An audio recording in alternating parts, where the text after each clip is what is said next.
एक दिन की बात है जब स्कूल में बहुत बड़ा मसला हो गया था और उसी मसले को सॉल्व करने के लिए सिंघम स्कूल में गया था।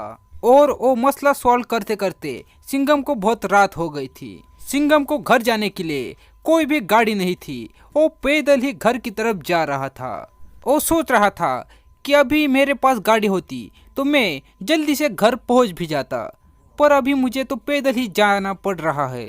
ऐसा सोचता है, पर अचानक से ऊपर से काल राक्षस आने लगता है। क्यों घर जा रहा है? मैं छोड़ देता हूँ तुझे घर, और बहुत कुछ चीजें तुझे वापस भी करनी है। चल मेरे साथ चल, तुझे घर पहुंचा दूंगा मैं जल्दी। अब तू कैसे बचेगा सिंघम? बचना तो अब तुझे पड़ेगा। ए ले। काल को चुनौती दी। रुक जा, अब काल तुझे बताएगा कि क्या होती है इसकी असली कीमत। ऐसे केक भी आ जाते हैं। कृष्णा देख करके चौंक जाते हैं और कृष्णा अब क्या करेंगे।